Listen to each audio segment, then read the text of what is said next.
जब वे कुरुक्षेत्र में आए थे, भगवान कुरुक्षेत्र में आए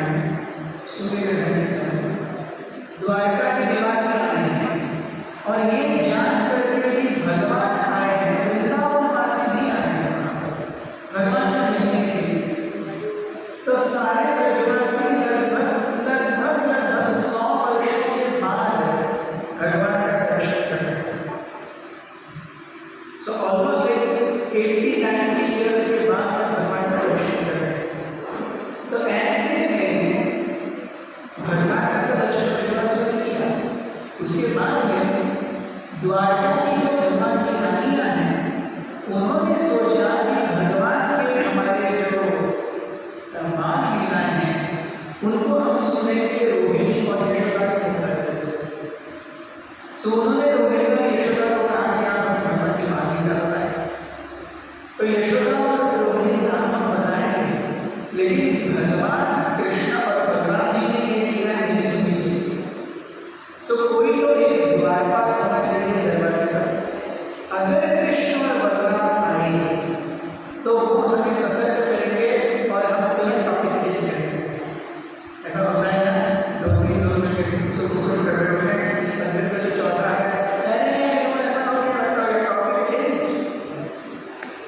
सो यशोदा और रोहिणी को कृष्ण और बलराम जी को उनकी मान्यता नहीं बतानी है, तो इसलिए सुभद्रा माता को द्वारपाल है और यहाँ भगवान कृष्ण और बलराम, कृष्ण ने अपने रानी को नाम आवाज दिया, रुक्मिणी, सत्यभामा, लक्ष्मणा, मित्रविदा, कालिंदी, कहाँ कोई दिख नहीं रहा है, किसी का भी नाम किसी से वो नहीं आ रहा है। यहाँ पे एक बार भगवान नाम लेते थे तो चार तालियां आप करके बोलती थी, यहाँ भगवान सबके नाम लेते किसी का भी बोल नहीं रहा है।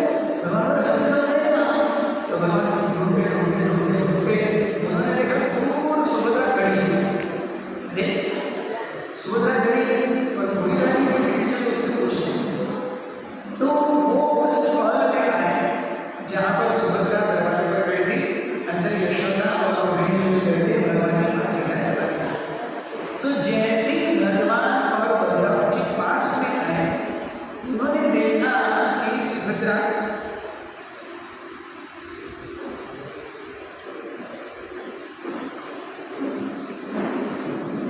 है तो सही, लेकिन उसके पैर अंदर चले गए, हाथ अंदर चले गए, आंखें बड़ी बड़ी हो गई हैं,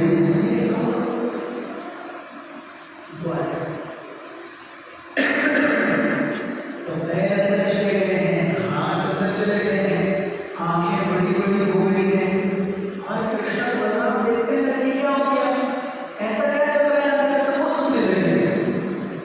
कृष्ण की लीला है, कृष्ण खुद सुन रहे हैं, बलराम जी की लीला है, बलराम जी खुद सुन रहे हैं, और सुनते सुनते डिस्क्रिप्शन जो है वो भगवान की रास लीला पर है, और भगवान अपनी ही रास लीला को सुन करके इतने भाव विभोर हो गए, उनकी आंखें बड़ी हो गई, वो ध्यान से सुन रहे हैं। आपने देखा जब भी किसी चीज के ऊपर ध्यान देना आंखें बड़ी हो जाती है, तो डरे, हमारी आंखें बड़ी हो, जब भी हम ध्यान देते हैं किसी चीज पर हमारी आंखें बड़ी हो जाती हैं। इसलिए जगन्नाथ जी की आंखें, कृष्ण की आंखें बड़ी हो गई, बलराम जी की आंखें बड़ी हो गई, सुभद्रा की तो पहले से ही। और ये क्यों हो रहा है? राधा रानी और गोपियों की जो रास लीला है उसका वर्णन भगवान कृष्ण खुद सुन रहे हैं, और ये सुनते सुनते राधा रानी और गोपियों की याद में भगवान के भी पैर अंदर चले गए, हाथ अंदर चले गए, आंखें बड़ी हो गई। तो ये रूप है।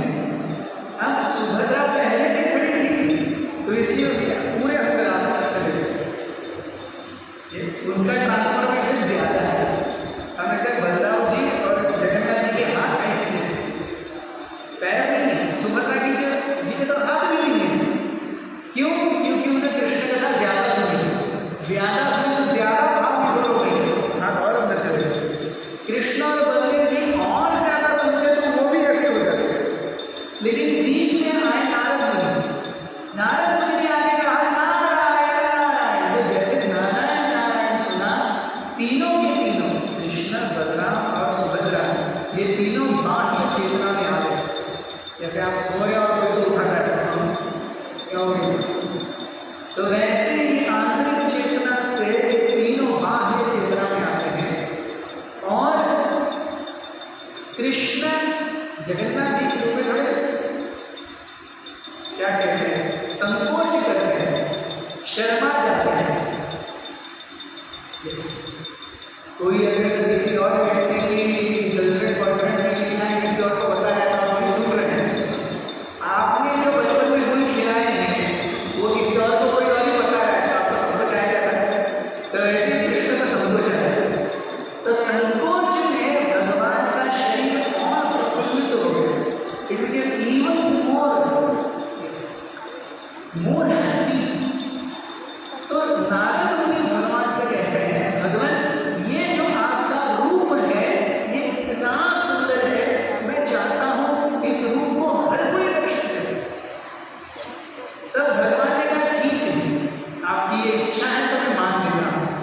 तो ये ब्रह्मा जी का 50th बर्थडे जैसे ही होगा।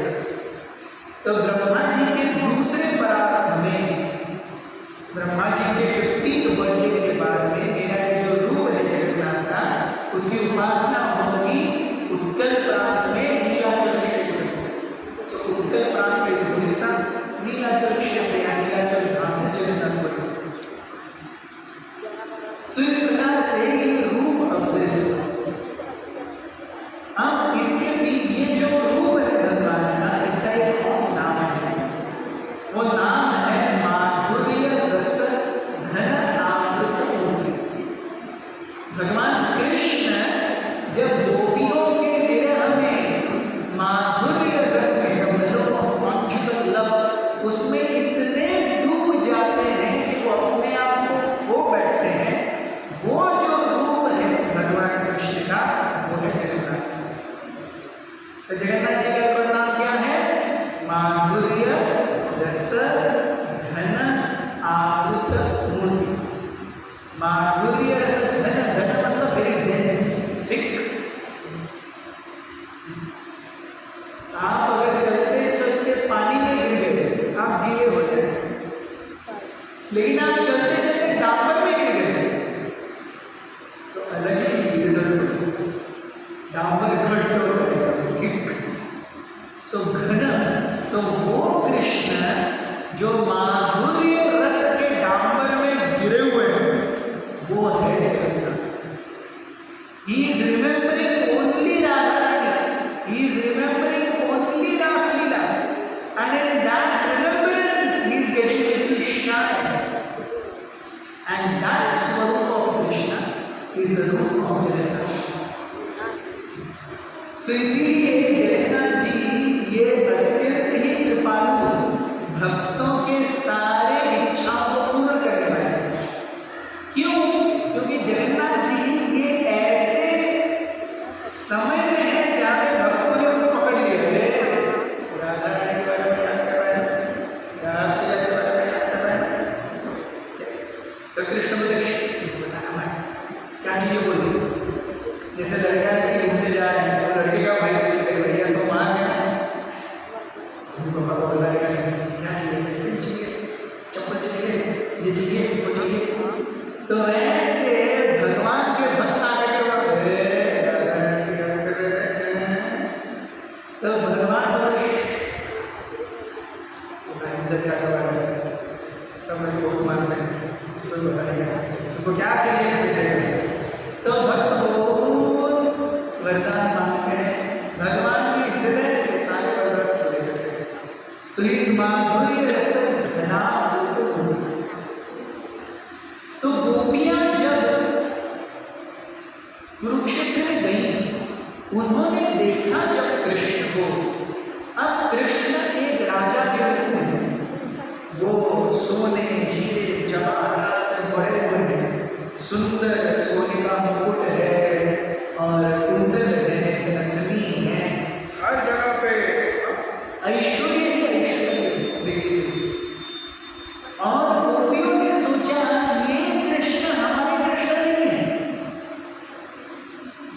ये कृष्ण हमारा कृष्ण नहीं है। हमको सिंपल पीतांबर, ऊपर से बेल चेस्टेड, एक छोटी सी बनमाला, एक मोर मुकुट, ऐसा कृष्ण चाहिए। ये सब 3 फीट, दो लंगोटी याद मिलते हैं, जिसने 5th से लेकर 10th तक एक साथ निकाला है। और वो दोनों एक दूसरे को 3 पीस सूट में देते हैं, वो इतना मजा नहीं आता। वो जब एक फिर वो ऐसे मिलते हैं, आज ये रात बताएंगे आराम से, 2 और में साथ रहेंगे। तो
द्वारका से या फिर कुरुक्षेत्र से वृंदावन लेके जा रहे हैं। तो ऐसे जगन्नाथ जी हैं, उनकी एक दो और लीलाएं बता देते हैं हम।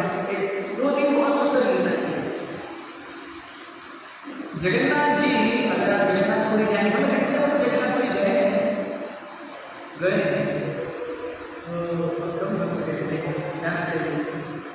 जगन्नाथपुरी में जगन्नाथ जी के दर्शन से ज्यादा उनके प्रसाद का महत्व है। आप जगन्नाथपुरी जाएंगे और दर्शन नहीं करेंगे, कोई टेंशन नहीं। जगन्नाथपुरी पहुंचेंगे, जगन्नाथ मंदिर, श्री मंदिर के ऊपर जो सुदर्शन है, उसका दर्शन ये भगवान के दर्शन के समान है। लेकिन वहां जाकर के अगर प्रसाद नहीं लेंगे तो महापाप माना जाता है। You may not come for my darshan, you have to honour my prasad. क्यों ऐसा है? इसके पीछे भी एक बहुत रोमांचक घटना है। एक बार बहुत पहले नारद मुनि ने माता लक्ष्मी की बहुत सेवा की। एक तो जैसे एक पुत्र अपनी माँ की सेवा करता है, वैसे ही उन्होंने लक्ष्मी जी को हर तरीके से सेवा की, ध्यान दिया, बहुत ही नम्र भाव में। 3-4 महीने नारद मुनि ऐसे ही सेवा करते रहे लक्ष्मी। लक्ष्मी जी इतनी प्रसन्न हो गई, उन्होंने कहा पुत्र नारद तुम्हें क्या चाहिए? नारद मुनि ने कहा देखो महादेव, मुझे प्रभु नारायण के प्लेट में से महाप्रसाद चाहिए, वो खाए हो वही महाप्रसाद। लक्ष्मी देवी ने कहा अभी तो बहुत मुश्किल है, पहले तो मैं देती थी, लेकिन मैं इतना बांटने लगी, भगवान ने कहा कि इतना बांट दिया, आज से मेरे खाने में से प्रसाद नहीं दिया जाएगा, तो मैं अपनी स्वामी की अवहेलना कैसे करूं? तो नारद ने बहुत दुखी हो गए, उनकी इच्छा पूरी नहीं होगी, ये जान करके उनका मुंह पूरा उतर गया। और ये लक्ष्मी देवी को बहुत अच्छा नहीं लगा। अरे इतनी सेवा की है उन्होंने, एक ही तो डिजायर है, क्या डिजायर है? लोग मेरे पास आकर धन दौलत ऐश्वर्य के लिए, इसे तो महाप्रसाद चाहिए। तो उन्होंने जाकर के भगवान विष्णु दूसरे दिन जब वो प्रसाद भोग लगा रहे थे, भगवान भोग पा रहे थे, उन्होंने कहा देखिए मैं असमंजस में हूँ। तो विष्णु ने कहा हाँ तुम थोड़ी अलग लग रही हो, तुम थोड़ी खुद लग रही हो, क्या हो गया? मेरे पास एक समस्या है। क्या समस्या है? नारद यहाँ पे आए हैं, पिछले 3-4 महीनों से बहुत सेवा की, अब उनकी इच्छा है कि आपका महाप्रसाद चाहिए। आपने बोला है कि मेरा महाप्रसाद किसी को नहीं बांटना है, अब मैं धर्म संकट में फंस गई हूँ। तो भगवान विष्णु ने बहुत ही प्रेम से लक्ष्मी देवी की ओर देखा और उन्होंने कहा ठीक है, मैंने तुम्हें कहा कि मेरे सामने किसी को प्रसाद मत देना, मैं प्रसाद आज का प्रसाद होने के बाद मैं थोड़ा जमाई दे दूँ, ऐसा कर दूँगा, तो तुम यहाँ से दे देते। तो लक्ष्मी जी बहुत खुश हो गई। जैसे हो गया प्रभु नारायण का, उन्होंने जमाई लिया और लक्ष्मी जी ने वहाँ से प्रसाद उठाया। वो जा करके नारद जी को बुलाया और नारद को दे दिया। नारद जी प्रसाद दे करके इतने खुश होकर डांस करने लगे। नारद अपनी बजाय वीणा राधिका रमन नाम उछलते भगवान का प्रसाद मिला। सोचिए भगवान विष्णु की प्लेट से जिसने उन्होंने खुद खाया है वो प्रसाद आपको मिले तो एक मॉर्सल, हिंदी में क्या कहते हैं, एक दाने से एक घास, एक निवाला, तो उन्होंने तुरंत निवाला लिया और खा लिया। और अब मैं इतने खुश, अब मैं खुशी शेयर किसके साथ करूँ? उन्हें अपने भाई के यहाँ गए भगवान शिव, तो नाचते शिव जी के पास पहुँचे। वे नारद इतना प्रसन्न तुम्हें पहले कभी नहीं देखा, तुम इतने खुश क्यों हो? अरे क्या बताऊं शिव जी, बात ही ऐसी है, मुझे आज भगवान नारायण के प्लेट से महाप्रसाद मिला। क्या तुम्हें भगवान की प्लेट से महाप्रसाद मिला? मेरे लिए अब नारद बड़ी टेंशन में, उन्होंने तो सब खा लिया और खत्म। शिव जी का मुंह उतर गया, क्या ये अपने भाई को भूल गए? मेरे लिए कुछ तो रखना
ठीक है, आप रोज मेरा प्रसाद एक दिन कोई आपको रोज मिलेगा, क्या रोज मिलेगा आपको? लेकिन मेरी एक आशा है, मुझे नहीं, मेरे सारे बच्चों और बच्चियों को, हम सब शिव और पार्वती की संतान हैं। सो गौरी कहती है कि मेरे सारे बच्चों को विदाउट इंटरप्शन आपका प्रसाद मिलना चाहिए। तो भगवान बहुत खुश हो गए, कहा कि मैं बहुत ही थोड़े समय में उत्तर प्रांत में नीलाचल क्षेत्र में जगन्नाथ बलदेव सुभद्रा के रूप में आप आएंगे। उस समय आप जो है हमारे मंदिर के प्रांगण में ही रहेंगे, विमला देवी के रूप में। जो कुछ भी मुझे भोग लगेगा वो सब आपको वैसे ही भोग लगेगा। मेरे खाने और आपके खाने के बाद में वो बाहर आएगा, सभी को बांटेंगे। और कोई भी न मनुष्य न ही जानवर शूद्र कोई भी या फिर पशु पक्षी कीड़े मकोड़े कोई भी इस प्रसाद से अछूता नहीं है, सबको प्रसाद करेगा। बहुत खुश। और तब से हम देखेंगे आनंद बाजार में कोई ऐसा नहीं है जिसको प्रसाद नहीं, सबको प्रसाद। दिन में 6 बार भोग लगता है। कितना भोग लगता है? जगन्नाथ जी के किचन में 723 चूल्हे हैं। कितने चूल्हे हैं? 723 चूल्हा। आपके घर में कितने चूल्हे हैं? एक। जगन्नाथ जी के इसमें कितने चूल्हे हैं? 723। एक चूल्हे पर 9 बर्तन। एक चूल्हे पर 9 बर्तन। तो कितने बर्तन? एक बार में 723 into 9, 7230 minus 723 जो भी हो, उतना बर्तन दिन में 6 बार कुकिंग होता है। और वो सब जगन्नाथ जी को भोग लगता है। फिर वो विमला देवी को भोग लगता है और विमला देवी से आनंद बाजार है। तो इतना प्रसाद होता है आनंद बाजार में हर किसी को। श्री जगन्नाथ के प्रसाद की महिमा है। जगन्नाथ जी ने उस शंख क्षेत्र को, जगन्नाथपुरी एक शंख के रूप में है, उसको बता दिया है कि यहाँ पर जो कुछ भी पकेगा उसे भोग लगाने की जरूरत नहीं है, अपने आप खाना। उस क्षेत्र में जो भी पकेगा वो सब प्रसाद है। भोग लगे न लगे वो मेरा क्षेत्र है। It is considered offered to me. इस प्रकार से जगन्नाथ जी की महिमा है। एक और, ये तो बहुत पहले की, एक 30-40 साल पहले की कथा सुना करके बहुत ही रोमांचक कथा है, सुना करके हम विराम देंगे। 1980s में जो कटक के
और एक रथ का रखा हुआ है, तो उन्होंने वो भाड़ा लिखा और वो था कटक के जेल में एक कैदी था।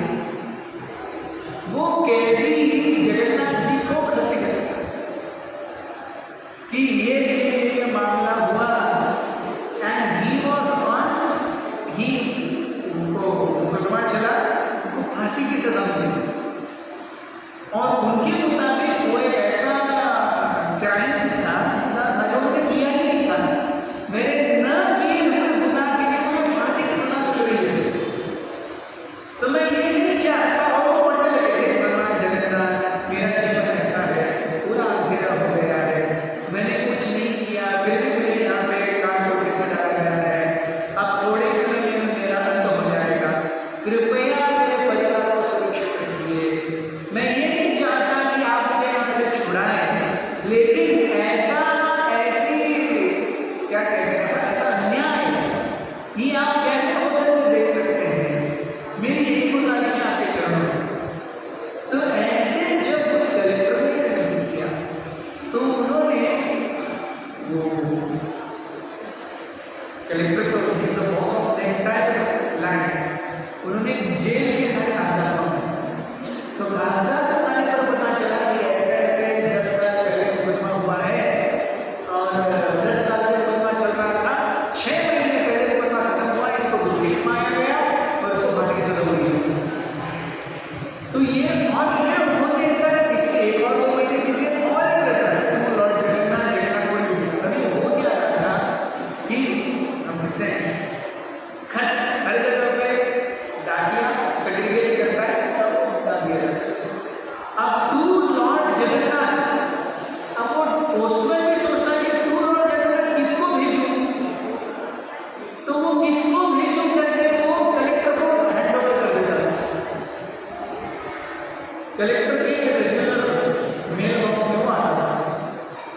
तो ऐसे उस कलेक्टर ने 6-7 चिट्ठियां पढ़ी और फिर वो उस मामले की तह में गए, खुद हाथों से उनकी निगरानी में फिर से जांच पड़ताल हुई और तब मामला पता चला कि ये जो व्यक्ति है वो निर्दोष है और उसे फिर से मुकदमा चलाया। कलेक्टर ने अपने पैसे से वकील दिया और कोर्ट के समझ लिए और कोर्ट के हियरिंग्स की डेट्स ली, री केस फाइल ओपन हुई, फिर से न्यू एविडेंसेस पेश किए गए, इनको माइजर बन कर दिया। वो व्यक्ति अंदर से क्या कर रहे थे, टू लॉर्ड जगन्नाथ और फिर अपने अंदर में अपने मन का पूरा जो सुनना से कहते हैं, ऐसा नहीं है कि जगन्नाथ जी सब सुनते हैं, हमारे हृदय के सबसे अंदर की इच्छा को जगन्नाथ जी जानते हैं। हम अगर सही में हृदयपूर्वक उनके भक्त बनने की इच्छा करें, सही में हृदय से उनकी सेवा उनकी कृपा की इच्छा करें, जगन्नाथ जी बहुत संघर्ष हमें तीनों कृपा प्रदान करते हैं। हम देखते हैं we can ask for 2 types of goods. One is a materialistic, second is a spiritualistic. अगर हम भौतिक रूप से कोई वरदान मांगेंगे तो शरीर के साथ खत्म हो जाएगा। इस शरीर में बाकी क्या रहा है? Many of us are 40 plus, 50 plus, 20-30 maximum 40 साल बचेंगे, मैक्सिमम खींच के 40 साल बचे, इनके ज्यादा बचे 60-70 साल। लेकिन जो इस कथा को सुन करके उसमें से महसूस कर पा रहे हैं, उनके 20-30-35 इतने में भी हम जगन्नाथ जी की सेवा करें, भौतिक संसार को छोड़ करके जगन्नाथ जी के धाम जा सकते हैं। और ऐसा अवसर देने के लिए जगन्नाथ जी आते हैं। तो जगन्नाथ जी हमने जगह सुनी, आइए इस कृतज्ञता के भाव में, भगवान की सेवा करने के भाव में अब जगन्नाथ जी का रथ खींचेंगे। बहुत बहुत धन्यवाद।